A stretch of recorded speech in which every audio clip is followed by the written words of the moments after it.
You're locked into the summer series with your man Louie T here on the Louie T Network. As the temperatures get hot outside, so does the content here on the Louie T Network. So stay cool. Your man Louie T is talking to some of the best in the business, talking National Football League. Enjoy the summer series. So we're back with the summer series, episode 2 of season 2, and this is my first repeat guest. You guys loved the episode last year featuring Craig Hoffman. It was so nice you decided you wanted us to do it twice. Obviously, you can find his work over on the Team 980, Hoffman Show 4 to 7, also Take Command podcast. He does a tremendous job covering the team with Logan Paulson. Thank you for joining me again on the summer series. Craig Hoffman, how are you doing today? Louie, I'm doing well, man. I appreciate you having me back, and I'm honored to be the first repeat guest on the summer series. So it was so much fun. Other guests who might come back in the future, I was first. What are you going to do? That's right. That's right. Craig was here first. And before we get to anything Commanders related, I want to ask you about the Cincinnati Bengals situation. Is this the most dysfunctional situation you've seen outside of course, the mess that we used to make? Is this the most crazy situation you've seen with their first round pick, Shamar Stewart? I'm trying to rack my brain and think of something else. And then I'll put it this way. There's nothing else that immediately comes to mind. Yes. It's like we are post an era of first round picks having contract disputes because 98% of what's in a contract is already decided. The slot, for those that don't know, like the slots where you get drafted, you then get slotted a certain amount of money. So it's just a little bit of contract language that can get negotiated. And the Bengals, in fairness to them, are doing something or trying to implement something that many other teams do in terms of specific language of what's guaranteed, what's not, or really like, hey, if you mess up in this way, we can take your money back. And Shamar Stewart's like, you've never done this before for anybody else for your team. I'm not about to be the first. Like, get out of here. Right. And I think it's hilarious because this is exactly who the Bengals have been throughout multiple, iterations of their organization. This is who the Brown family is. They like to fight over everything. And I thought that was the funniest part of it was Shamar Stewart being like, they like to win arguments, not football games. That's right. And I was like, you have been in town for 4 seconds and you understand the Cincinnati Bengals. All right. And yeah, man, it's wild. And I feel bad for my friends in Cincinnati. My guy Mo Egger, who we've had on the show quite a bit over the years, he actually came on the show and talked about this and did a great job of explaining it. If folks want to check that out, but yeah, man, it's funny because it's not us. Exactly. Right. I mean, I feel like Cincinnati is what we would be or would have been had Daniel Snyder still been here and we drafted Jayden Daniels and somehow lucked into him, which I 100%. Still don't think we would have done, or we still would have found a way to ruin him. But it takes a special quarterback to bring a franchise of that ilk up to the level that they've risen to. If not for Joe Burrow, they're one of the worst franchises in football. 100%. And it's like, how good was Marvin Lewis for all those years to keep them afloat during the Carson Palmer years? And how good was Carson, who ultimately decided to retire rather than sign an extension. And then eventually he gets traded to Oakland and resumes his career. And you got to wonder, like, Burrow's the only one that's been able to ever move this franchise meaningfully on like contract stuff. And they're basically like, oh God, this guy's so good that we can't piss him off. But how good, I mean, like Zach Taylor's probably a pretty good NFL head coach. Like if he's dealing with all this stuff, because I think that's the lesson or one of the lessons of last year for Washington, right? Is look what happens when everybody's on the same page. Look what happens when you flush out a staff and you spend money and you have analytics people and, full coaching staff and, all your physical stuff, like, PTs and Chad's got what he needs in the weight room. And like, you just give everybody the resources. Adam Peters as a general manager and head coach, Dan Quinn are on the same page. And it's like, wow, when we all row in the same direction, this boat will move. Like, that's cool. And for Cincinnati, it's just like, they love to hit each other with the paddles. They're not even rowing. And you're just like, what are you doing? What are you doing? And that feels like the history of the Bengals organization. And, to the point that you just made. It's amazing that a guy who hasn't even touched the field, hasn't even played a snap, hasn't even put pen to paper, is already criticizing the team in this manner. And you know what's also funny? I've followed the Cincinnati Bengals my entire life. I've got family there. I got a buddy that lives there now. And the crazy part is they're so petty. The Brown family is so petty. They don't like to lose, as he said, right? So eloquently, they don't like to lose. And when they put their foot down, that's usually it. The thing that's so fascinating about this situation is that he has the leverage. For the first time, one of the very few times, the Bengals don't have the leverage here, because he could just opt to not sign a contract and go back into the 2026 NFL draft, and there's nothing that they can do about it. So it's going to be this interesting standoff game of chicken that can be played here, because he can say, if you don't take that language out of the contract, I'm not going to sign it. I'll just go back into the draft. I'm pretty sure he still got NIL money that he made from when he was at Texas A&M. Meanwhile, if you're the Bengals, do you really want it? Look, they were the worst defense last year. You wasted one of the best quarterback seasons we've seen in quite some time. Do you really want to put yourself in a position where a guy that you drafted in the first round, because you have such defensive liabilities, plus you already still need to negotiate with Trey Henderson? That's a whole separate conversation that we could have. Do you really want to put yourself in a position where you don't have your first round pick? I mean, that's a tough question though, because like you say, Stewart's got all the leverage, but like that's if he's willing to give up an entire year of football. Like that's a lot to give up, because not only are you giving up the money you make this year, like, and to your point, I think it's a good one, right? He has NIL money, certainly of some level that he's like, it's not like he's desperate to get a paycheck. Right. But at the same token, like I'm sure his agent paid for a bunch of stuff, and he might have to pay his agent back some money. So like there's it's more complicated than that. But on the financial side, it's really, are you willing to give up a year of NFL money? Because that money he's going to get is pretty good. And then are you willing to push your second contract back a year? Right. That's a question. You're also a guy that needs the experience. Like your lack of production was the reason that you're not a top 10 pick. Right. So for a guy that's kind of raw, do you really want to miss a year of being around? Because it's not like he can just go work out with another NFL team. Like I guess he could go back to Texas A&M and participate in whatever amount he's allowed to in practice, or be around the facility, or work out with a private coach somewhere. But like that's not playing NFL football. So at the end of the day, I think Stewart's got to ask himself the question, like, how important is this contract language? Because a lot of it's, I think, pretty, like, you have to do some pretty dumb stuff. So it's not like it makes it easy for them to move on. So he's got to decide, like, am I going to, like, I'm probably going to make all this money anyway. Like, how important is it? And I think he does, like, I respect the principle of, I don't want to be the guy that opens the door for everybody else. Like, you don't want to be the first to have that. But considering it's, you know, like, yes, the Bengals, if I'm the Bengals, I'm probably just being like, you know what? We'll try again next year. Hopefully we win a Super Bowl. And this is Shamar Stewart's thing. Is like, hey, I'm drafted, I think, one spot later, and you drafted the guy last year. If you want to try this with a 32nd pick after we win a Super Bowl, Go right have ahead. fun. Have fun. And so, like, I get both sides of it. My guess is the player probably blinks, in part because I know how stubborn the Bengals are. But at the end of the day, like, if I was the Bengals, I probably wouldn't be trying this right now anyway, or I would have done it 10 years ago when everyone else did. So there's also that. Just last thing on that, so we can just transition to the Commanders. Mo Egger, I thought, did a tremendous job on your show. So if you haven't listened to that interview, please do yourself a favor. If you care about this at all, it's a great listen. But he talked about the slow starts the Bengals have had over the years, and how they wanted to just have a distraction-free, healthy Joe Burrow, like everything finally lined up so that they could get off to a faster start. You think about last season, they missed the postseason by one game. Yeah. They lose the home opener to one of the worst teams in the league last year, the New England Patriots, right? Yeah. Because Jamar Chase, up until week one, wasn't even practicing. He was talking about, I don't even know if I'm going to play in week one, which he knew he was going to play, but there was that distraction the entire offseason. And so this is another distraction. Again, move aside the Trey Hendrickson situation, which should have been the biggest thing that we were talking about with Cincinnati. This has superseded that, and we didn't even think that was possible. This is a mess that they just need to clean up to give Zach Taylor an opportunity to save his job, because if he has another season where they miss the postseason, he's probably going to get fired.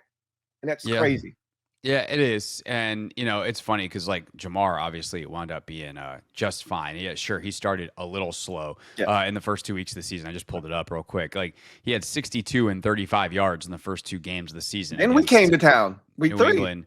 Yeah, and then he went, 6 for 118, and then Yeah, he was off to the races, that's and he right. finishes with, winning the Triple Crown. So, like, Yeah, Jamar was just fine. yeah. But to your point, like, as a team, the weight of the distractions. Mhm. And it's hard because it's like, did it cost them 1 game? Did it cost them 2 games? Did it cost them no games? Did it cost them 6 games? Like, it's impossible to calculate. But there's no doubt that there is just a feeling of, hey, something's not right here. And I think, that feeling as a team, the ability to rise up and be greater than the sum of your parts is definitely hit when you have stuff like this happening. It doesn't feel like everyone's on the same page. It feels like you're fighting against each other, not with each other. And that is obviously detrimental to winning. And I don't know how you put a price or a value on that. But there's a reason they wanted a distraction-free offseason, and their inability to just do that and prioritize that and value that is perfectly Cincinnati Bengals. Thank God that isn't us anymore. What a difference a year makes. The last time we had this conversation, what a difference a year makes, Craig.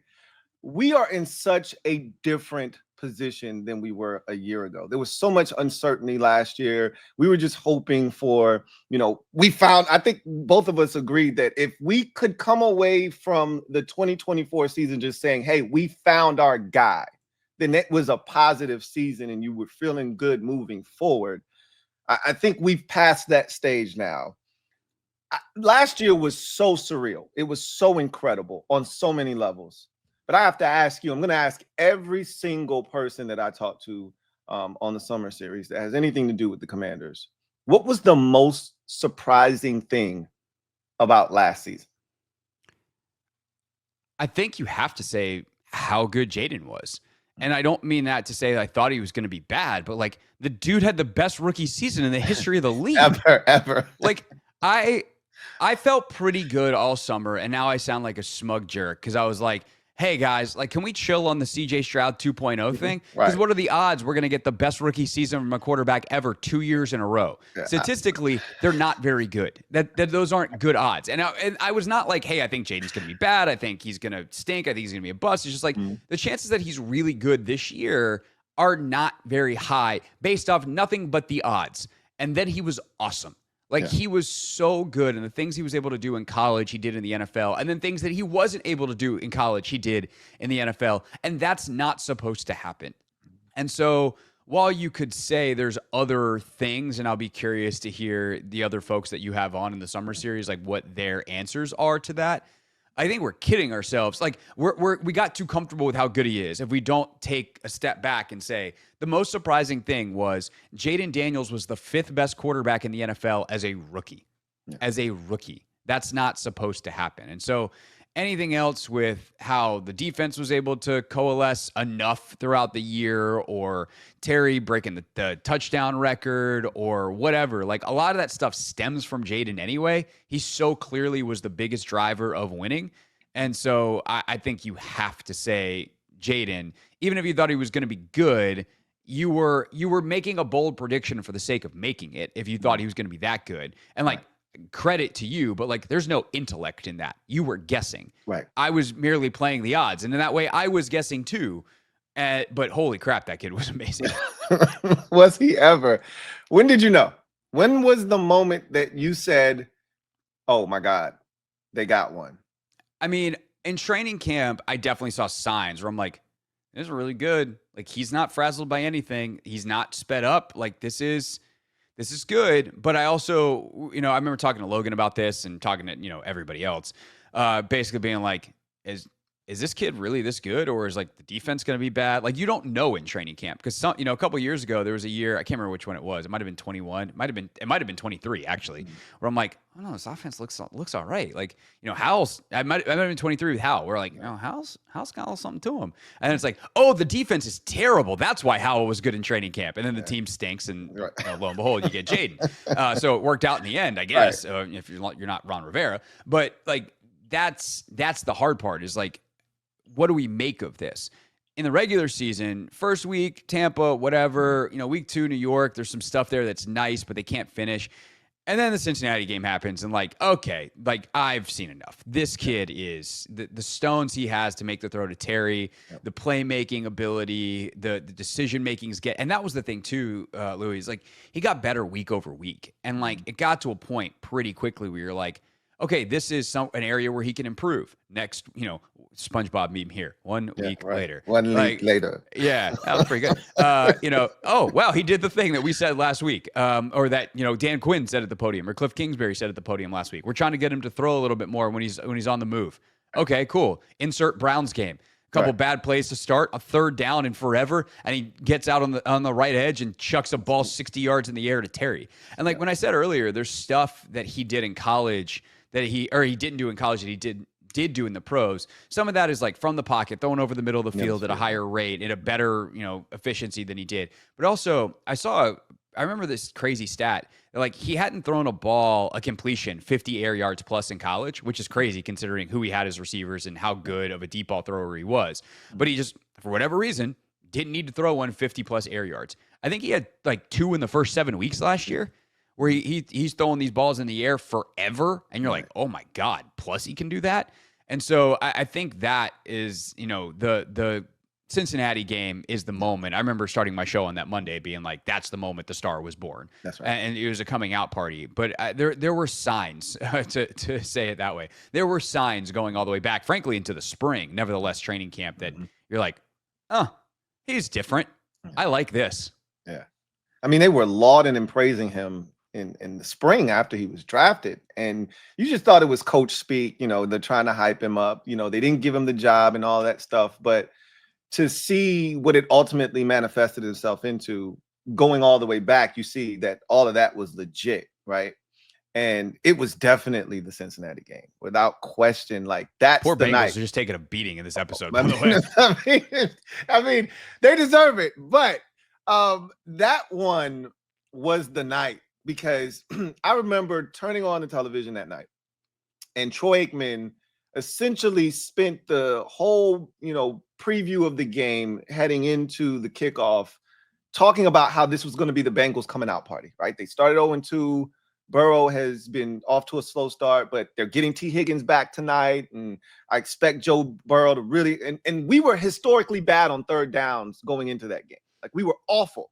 So – Aikman's like, Burrow's going to come out tonight. They're going to roll up. And then the first possession, touchdown to Jamar Chase. And you're like, oh, my God, here we go. Yeah. And then the poise to just come back down the field, score a touchdown. And then they didn't punt for 2 weeks. They didn't punt. They didn't punt that game. They didn't punt against the Giants Arizona. The week before. Yeah. They didn't punt in that game. And then they only punted once. And he threw I think he threw an interception, his first interception against Arizona the following week. So it was just this amazing run, right?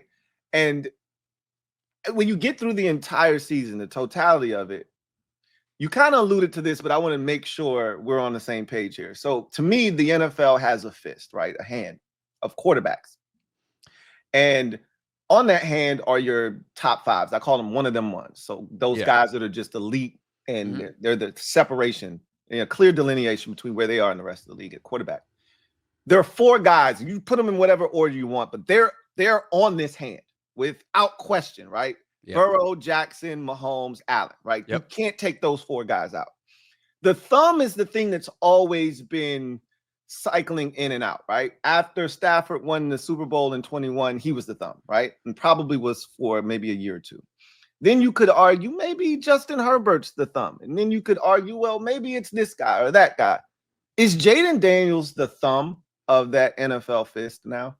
I would say yes, if you're going to phrase it that way. He's the 5th best quarterback. I still think okay, we have a difference in the 4 and the thumb. We're missing a knuckle here. So there's room for Jayden to continue to get better before I think he enters that class. Jayden, for as great as he was. So I'm now at the I hate doing this because then it's like, oh, why are you hating on Jayden? And then they they bring up something I said in January of 2024 after I watched 3 snaps of these guys, and it's like, you like Drake May, and it's like, oh, I'm so sorry that I liked a guy who also had a good rookie season. Right. But by the way, I said they should draft Jayden Daniels, so thanks for playing.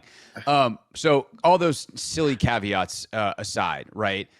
Jayden's numbers last year, it's almost 3,600 yards and 25 touchdowns. That's very different than the nearly 5,000 that like Lamar had or Burrow had, or 4,500 and 40 touchdowns that guys like Allen and Lamar had. So and obviously Pat's Pat. He's got the ring, so that's his stat, right? So we're talking about a different caliber of production. Now, if you look at some of the advanced stats, EPA per play and total EPA and like that kind of stuff, Jayden obviously is right there.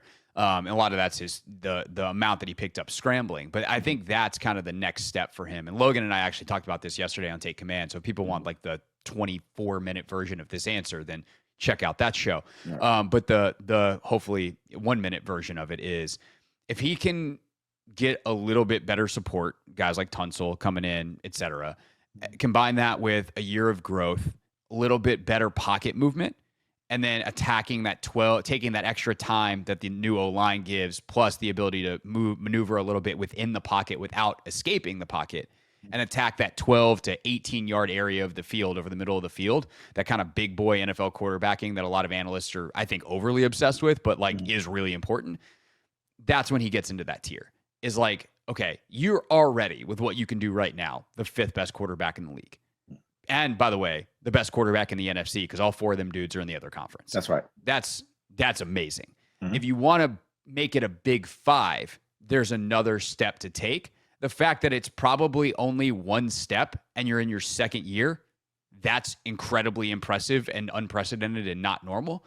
So like these are all good things, but I think that depending on how you want to define it, is Jayden the 5th best quarterback? Yes. Does he belong a tier below those other guys at the top of the next tier?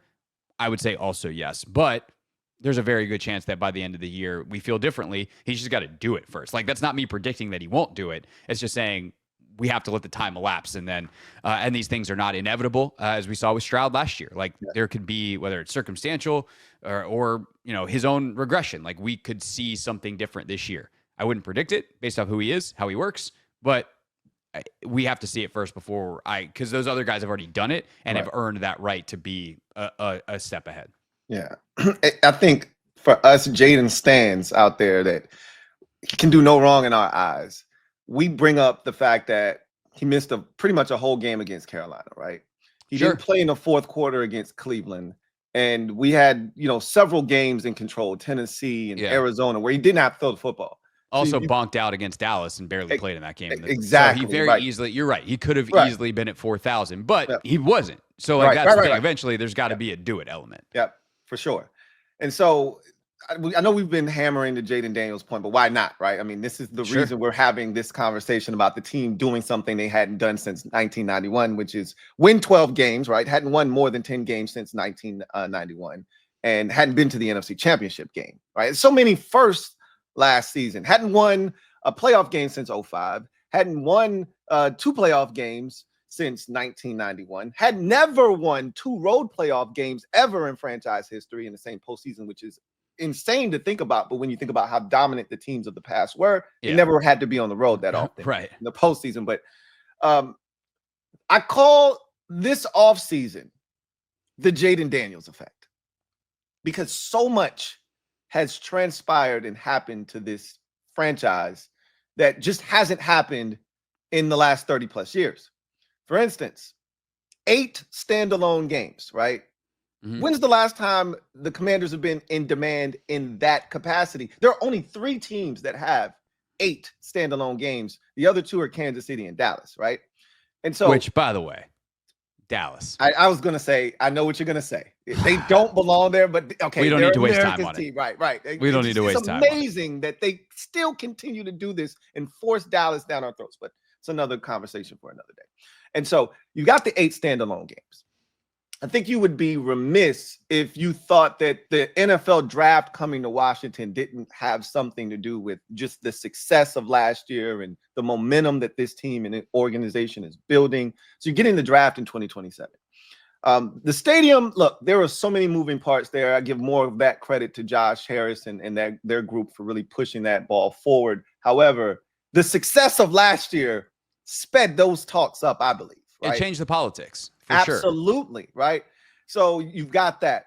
you got so many different other things that have transpired. They had a whole Madden trailer that was just Commanders, right? You got Dan Quinn as the focal part, of the commercial. The main character of the commercial's name is JD. I mean, is that a coincidence? Of course not. Right. Like there's so much going on, right? So much chatter about this team. Talk to me about the expectations for this team in the upcoming season and the narrative, right? I feel like it's low-hanging fruit. I think it's a national narrative that, there's a step back year potentially coming, because obviously, I mean, how far up can you go? There's not that much room for growth. You went to the championship game in your rookie season. So I get that conversation. Old NFL defenses are catching up to him. They're going to catch up to him. There's more tape on him, as if he can't improve. He can't get better.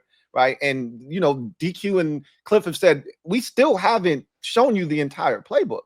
I think about week 18 and the De'Ami Brown reverse pass should have been a touchdown to Olamide Zaccheaus. Yeah. We've seen anything like it the entire season. Right.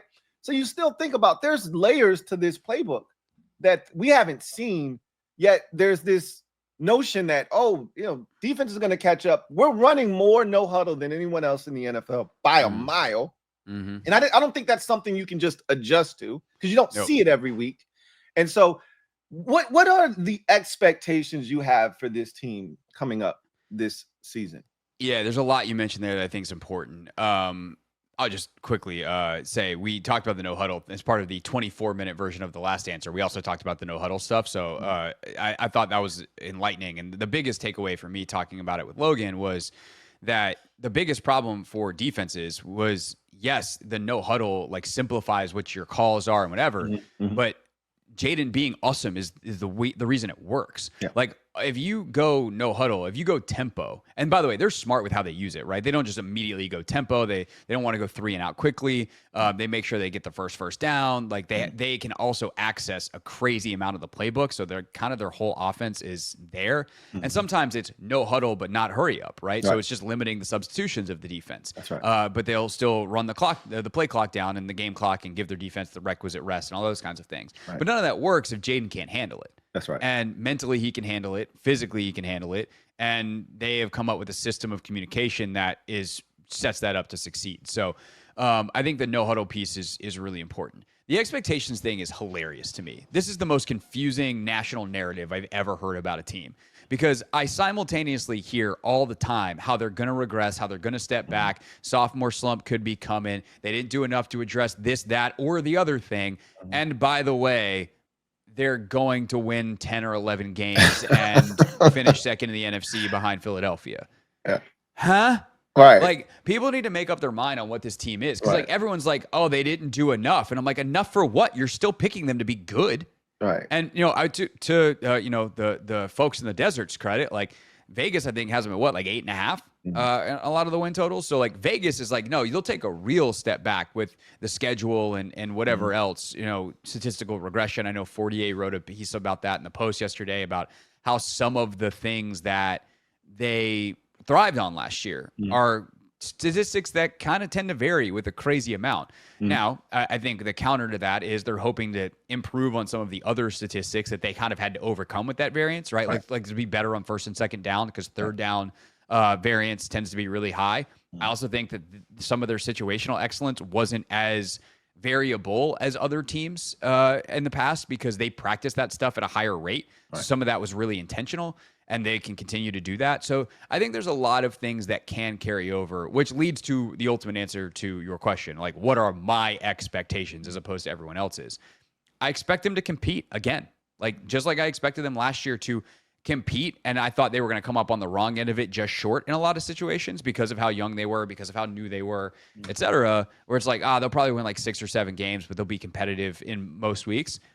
I think that they will be, which by the way, they're, being one of the best teams ever in 1-score games away from doing that. Like that wasn't a crazy thought going in. They were just so situationally excellent. They turned coin flips into like, haha, it's a surprise. Yeah. It's a double tails coin. And so are they going to be that good again? Probably not. Statistically, it's just highly unlikely. But, and not to mention the quarterbacks they're going to be playing in those situations, some of those late games because of the schedule being a lot harder.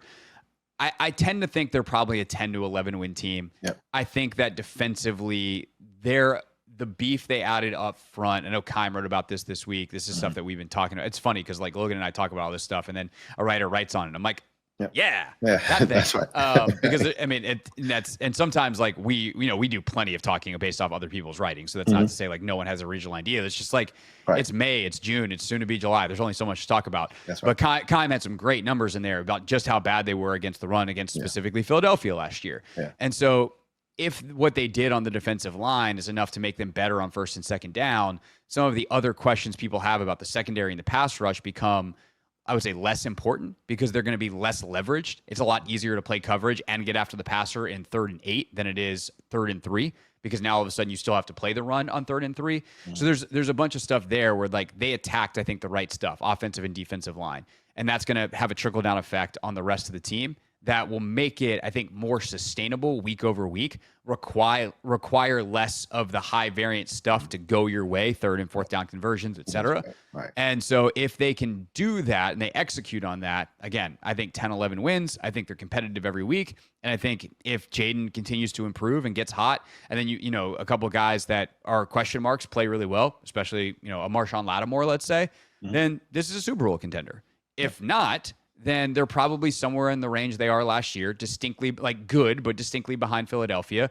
And then you hope in year 3 you can plug the rest of the gaps. But that's kind of where I see them going into the year. And I think that's a great analysis. When you look at the offseason, so much has happened. So many things have transpired. They've done so many things to the roster for the 2nd consecutive year. What would you say was the most important or what would you say is the most important move this offseason? Tunsil, like easy, which is also like, that's my other, like, I laugh at the national narrative thing is, oh, the Commanders didn't do enough in free agency. They acquired the best player anybody acquired all offseason. They just traded for him. Like, what are we talking about? Right. Name me one player who changed teams that's better than Laramie Tunsil. You can't because it didn't happen. Like, that to me is so important. And we saw it in San Francisco last year, how their offense falls off without Trent Williams. And I know that, Houston's offense with Tunsil was a mess last year, but schematically, like, they were designed to be a mess. They did a bunch of very silly stuff. And that's why Bobby Slowick doesn't have a job anymore, despite the fact he was getting head coaching interviews 18 months ago. And so with Tunsil, what it allows you to do is put everyone else in their spot. Right. It's now, okay, we can help Connerly on the right side. Coleman's probably better at guard than tackle, even though he played okay last year, but he's also, we're hoping, better than Allegretti was. That also puts Allegretti in the mix at right guard to replace Cosme. So you got multiple good options, whether it's him, whether it's Wiley, whether it's Nate Erbig, who they signed. Like, it just solidifies the offensive line. And then you talked earlier, Louie, about we haven't seen the whole playbook yet. The parts that we haven't seen aren't necessarily like a reverse pass. I'm sure Cliff's got more tricks, but it's hey, these are the concepts we can run when we have actual pass protection. Right. With 5 where you don't guys. have to, where you have all 5 of your eligibles out. Yes. You don't have to chip or double team on both sides of the right. We saw line. a heck of a playbook of 3-man routes last year with some chip help late, and some late releases. So what happens when now you've got 4 and 5 eligibles out there on passing downs and the ability to still hold up in the pocket without Jayden thinking like, I'm going to counter 2 and run for my life. Right. And so I think he also helps the run game. Like, I know he's known more as a pass protector because he's hyper elite at that, but he's very, very good in the run game as well. And the mobility of that left side of the line to, some of the pin pull stuff they do, some of the straight pull stuff that they do, the screen game with his athleticism. I mean, the way that dude moves. I mean, he did like 4 drills in mini camp, right? He wasn't there for the OTAs. He's working out on his own. He comes in and he's learning the drills essentially by watching, but there's a couple where he steps in and they just look different when he does it. Like, he's so fluid. And he's got, like, basketball player, ankles, if you will. Like, he's built different than other linemen, except for 71, who I used to cover when I was on the beat here. Like, I see Laramie is more, like, solidly built, like, aesthetically, but the way they move is certainly similar. I think Trent's overall the better athlete. I mean, Trent would do 360 between the legs dunks in flip-flops, apparently, when he was at Oklahoma. Like, that. He's different. He was different. He's different amongst guys that are built different. Right. But Tunsil is pretty elite. And I think that what he provides from a trickle down effect, because like the receivers. Okay, do we have some questions? Of course. Well, it's a lot easier to get open if you got extra time. Tunsil makes everyone better, and you can game plan around him, and that is why he is by far the most important acquisition of the offseason. So last year, one of the most, and again, it was to be expected, I guess, because it's very understandable that the depth on this roster wasn't ideal last year. No one expected this team to be where it was. So to complain about the depth when you get to the NFC Championship feels a little bit crazy, right? But Carl Davis played 65% of the snaps in the NFC Championship game. The most important game in this franchise's history in the last 30 years. Carl Davis, a guy that got there in October and had been on the practice squad pretty much the entire year, played 65% of the snaps in your most important game. Obviously, Daron Payne was out in that game, and the depth of that line was really in question at that point of the season. But still, it just speaks to the lack of depth.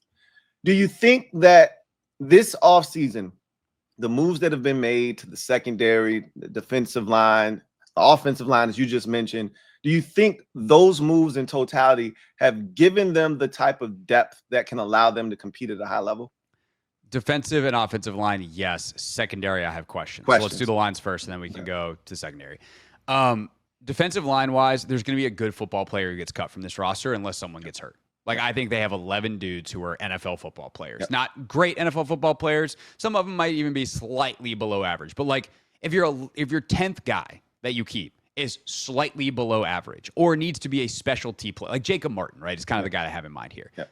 Jacob Martin is a pass rush specialist who is never really super high produced. Yeah, right. But, like, Logan played with him in Houston, and, like, seeing him move, you're like, I get it. Yeah. But if he's your 10th guy, you can do a lot worse as the 10th guy. Right. And this is another thing that I kind of laugh at sometimes when people complain about depth.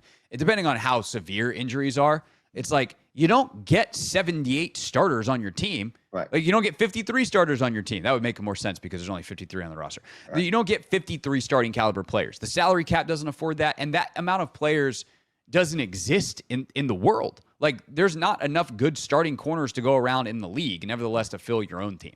Yeah. So, like, it's unreasonable to think you're going to have everything at all times. There's always going to be some element of luck when it comes to injuries. It's also why your player development stuff is really important. Like, you need to make your own luck, make your own depth by drafting guys and developing them into playable football players. That's right. If they have to cover a short amount of time.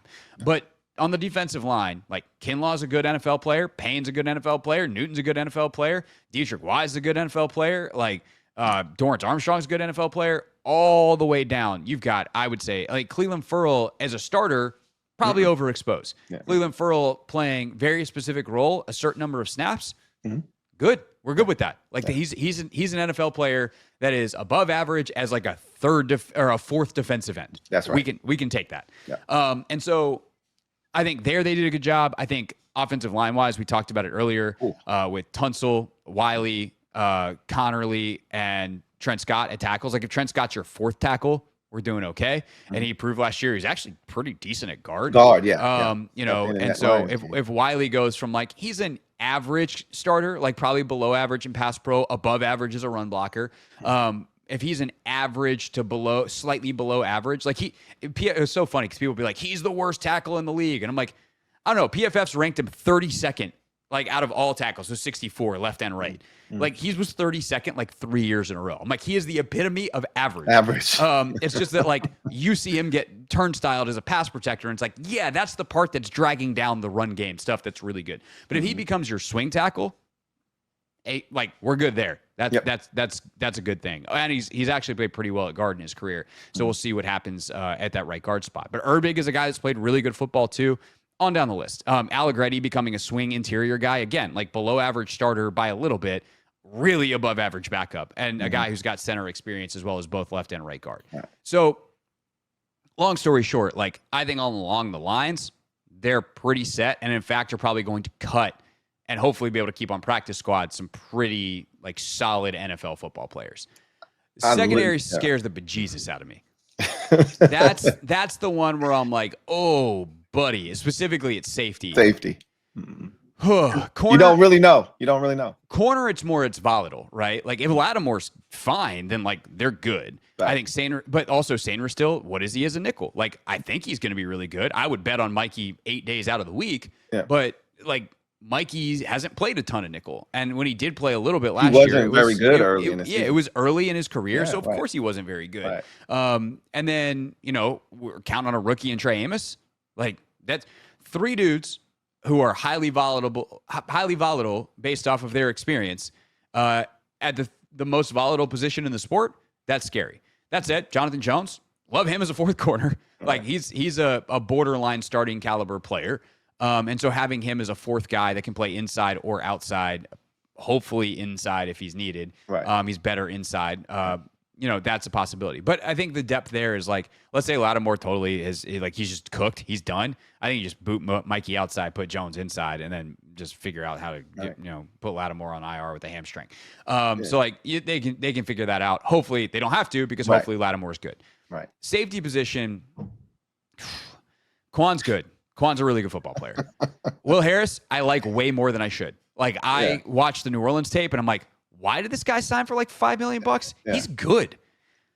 Man, Quan was out for the spring. Like he was just working on the side field. Yeah. And you're like, oh man, this becomes Percy Butler and Jeremy Reeves really fast. And Percy Butler and Jeremy Reeves are A+. Jeremy's A++ special teamers. Yeah. Butler's awesome special teams player. Yes, he is. I have never been a big fan of him when he's been out there as a safety. And I know they've used him in some of that third safety stuff. And I'm just like, he doesn't read the game with the level I'd like him to read the game. Yeah. And maybe it gets even better this year with another year with his staff. And I hope so, because his physical capabilities are super high. Mm-hmm. But man, it gets down to that. And same thing with Revo. Like Revo will hit you. There's a role somewhere on defense for Revo. It just might be pretty small. And so if he's got to play, now we got some questions. And so I think that's the thing is like this year, the position that they can't afford injuries at is safety. And if that happens, I'm scared. But that's kind of the league is you're going to have to make choices somewhere. And their backup safeties are A+ special teams players. And we know they're going to be needed on teams. So there are worse things. There are worse ways to have quote unquote bad depth when your bad depth guys are killing it in another area of the game.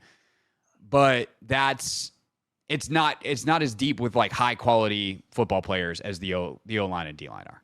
Yeah. So safety for me, it's the same as it was last year. They just swapped out one guy basically, right? I mean, you did have you had Defoe, which was helpful for sure. Yeah. And I don't even know if they really trusted him enough because he got injured in the offseason and but like he was there and I know he can play NFL safety at like at a passable level. Yeah. I don't know what it looks like if Percy Butler's got to play 2 weeks at safety because Will Harris, stubbed his toe. I don't know what that looks like. Yeah. Safety is one of those positions. I know the fan base, what about Tyler Owens? I'm like, no, guys, not yet. He was an undrafted free agent. He's really good at running and hitting people, but defense is a lot more than running and hitting. And who knows? Like maybe he had a really good developmental year and maybe he can do some stuff. But and he made a couple plays in the spring. So he's a name worth mentioning as depth. But again, like I don't know that Tyler Owens is ever going to be a starting safety in the NFL. He very well might. He very, very well might. Because physically he's super gifted, but there's a reason he was undrafted 1 year ago as a safety. And it's because his value right now is more of like, hey, Tyler, we're going to kick the ball down there. There's going to be a guy that catches it. Go hit him. Get him. And he's really good at that. Right.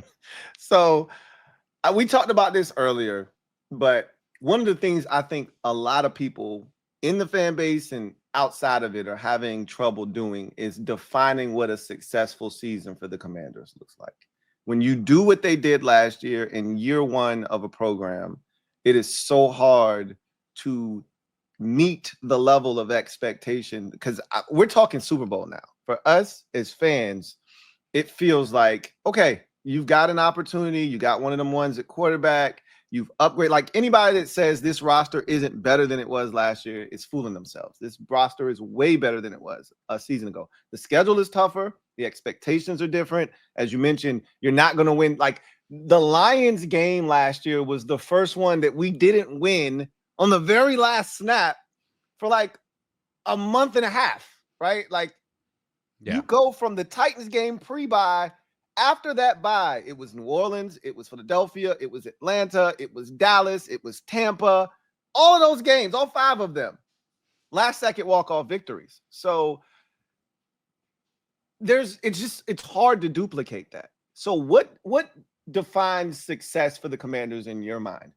I think creating something that feels sustainable. Like it's a nebulous answer, but it's the only one that I can think of that I feel confident in, because like who knows what happens, right? There's I don't want to say like a win number, and then guys get hurt or something pops up where you're just like, oh, this isn't, or you get unlucky, like couple bad breaks, couple bad calls, you go your way in some of these tight games, and like all of a sudden you're 1-3, and it's like, yeah, but they played pretty well. It's just like, insert quarterback here did something awesome, and you're like, well, that sucks.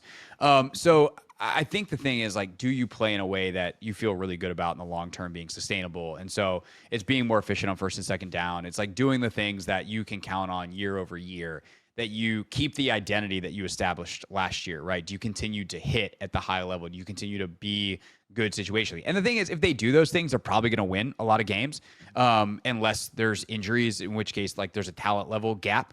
But you just, I hate to keep bringing that up. I'm like, knock on all the wood that I can find here, but you just don't know. So I think it's continuing to build on the sustainable parts of last year from a culture standpoint, from a play style standpoint. Hopefully Jayden has, makes some improvements, even if they're slight because of how good he was. There's only so much room to go, but does he play better?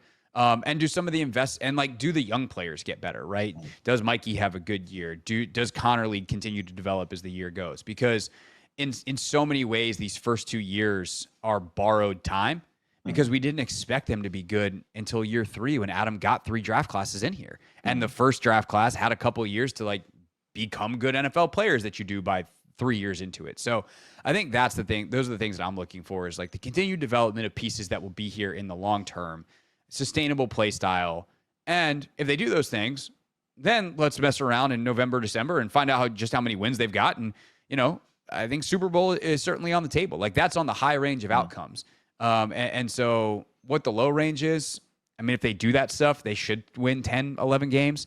And if they lose in the first round of the playoffs and, it's a close game and they compete, like, it is what it is. Like, sometimes that's life and that's luck. And especially if they get kind of screwed with seeding and, the Eagles win the division, they wind up as a what would that be, a 5 seed at the absolute highest, and they have to go on the road and they get a tough matchup, a team who maybe they lost their quarterback for 6 games in the middle of the season and they should have been a higher seed, but they're rolling by the time they meet them. Like, it's just, there's so many factors in an NFL season.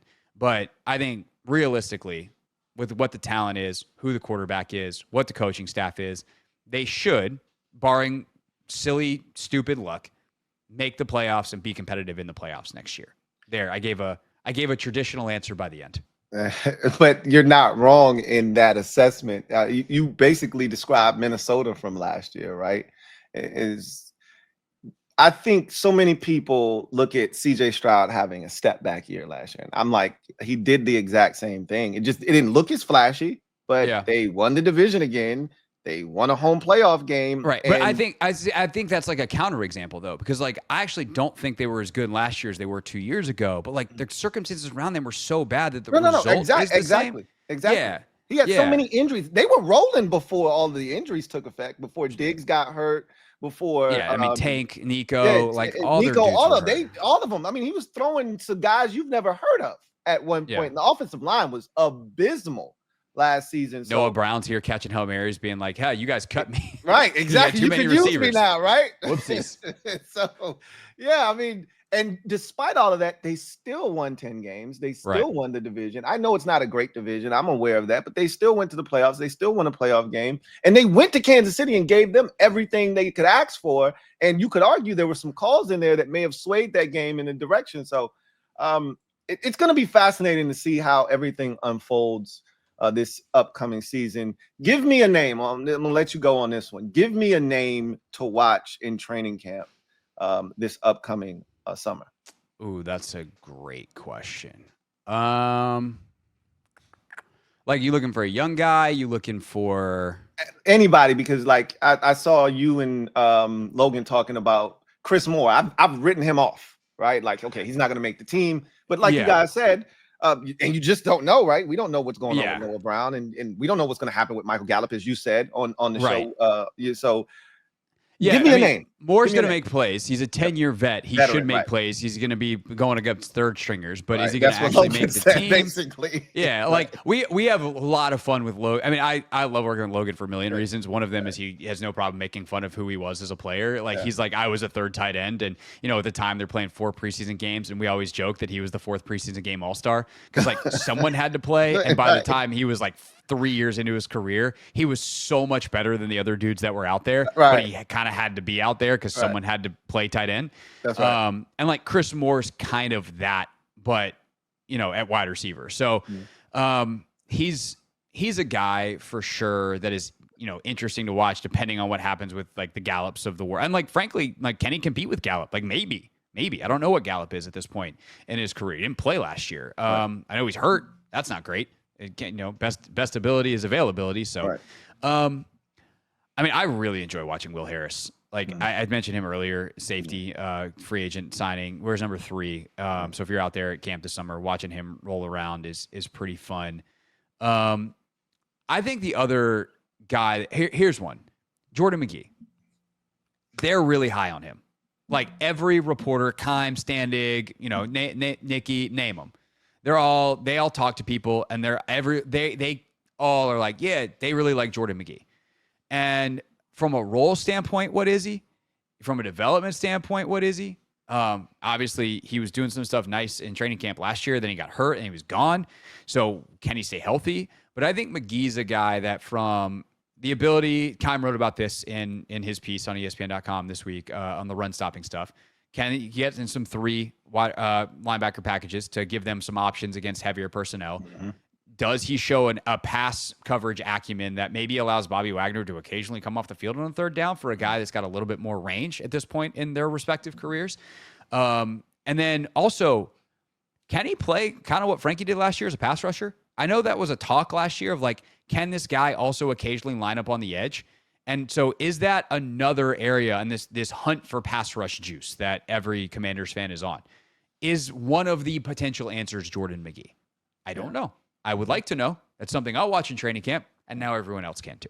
And when he was coming out of Temple, that was one of the things he excelled at, was getting after the quarterback as well as a blitzer, right? So he's so intriguing on so many levels. That was the guy last year that I was so excited to see outside of Jayden and Mikey, was Jordan McGee, because I felt like he was on that 1-year apprenticeship program. Like, okay, going to learn from Bobby Wagner. You're going to start next year. And obviously that was derailed because of the injury. And so he looks good by all accounts out there. And he's a big, strong dude. Yeah, he's fast, man. Yeah, he's fast. He can run, and so they've got a plan for him. He's just got to stay healthy, I believe. So yeah, that's a good one right there. I know I don't have to do this because anybody that's watching this program is watching your program, but still tell the people where they can find your work. Well, I appreciate that. If anybody's new to the program, the Team 980 is where the radio show is. It's 4 to 7 every day. Also, if you're here on YouTube, then you can watch it every single day. If you like me talking into a microphone in a box, then we have the show for you. 4 to 7, Team 980. The Hoffman Show is our show. It's me. It's my producer, Anthony Haney, who we have a lot of fun. We have a lot of great guests. Talk a lot of Commanders. We also do a lot of Wizards, Mystics, the whole deal. Be some Nats with the way they're going right now. Not winning too many games in a row against bad baseball teams. So we'll do some Nats as well and figure out what's going on there. They probably like it more when we don't talk about them because something's gone terribly wrong. Yikes. So we got that. We got the Take Command podcast. That's 2 times a week. Me and Logan Paulson. We do a mailbag episode during the offseason, which has been a lot of fun. Got some really fun questions, including one that was like, let me know if this is too stupid for the offseason. I was like, this is the correct amount of stupid. So that'll be on next week's show. So we got the mailbag episode, and we got some rankings episodes coming up because it's ranking season. And then other than that, if you're into the Mystics and women's soccer, I got a women's sports YouTube channel as well at Hoffman W Sports. Do a lot of WNBA. Do a lot of we do a women's soccer show once a week too. Just taking a peek at the U.S. Women's National Team roster that just dropped. So little something for everybody, Louie. A little something for everyone. Caitlin Clark getting a little testy over there, a little chesty, huh? Right? Getting a little her brouhaha over confidence. there. I always enjoyed her confidence. I do wonder if it's getting a bit overflowing with some of her post game comments. So yeah, that's Let's something just we talk might about explore basketball and all yeah. that stuff. Yeah, that's not how it works, Caitlin. So sorry. It's going to be interesting to see how all of that kind of shakes out, because I can see where this is heading with her, but. Yeah, that's another conversation. She's also very young, and sometimes you need older people around you to be like, "Hey, youngin, shut up." Yeah. And I don't know that she's got the right older people around her right now, the way that her coach was talking in the press conference yesterday. But we can leave that for again. That's on the Hoffman show today. That's right. And that segment will go at Hoffman W Sports on YouTube. I can't thank you enough for joining me and blessing us with your presence here on the Summer Series for the second consecutive year, man. Craig, thank you so much, man. You take care. Have a great summer. Enjoy this break that we have, or somewhat of a break. I mean, you're going to still be grinding, but we'll see you all throughout the season. You do a great job. I love, for a guy that can't get enough. Last year was incredible. Couldn't get enough of Commanders content. Your instant reactions were awesome. So thanks, man. I appreciate that. Thank you so much, man. We really appreciate you. I enjoyed being on with you again, and mark it down on the calendar. We'll do it again next year. Sounds good, man. I'm going to hold you to that. LouieTeeNetwork.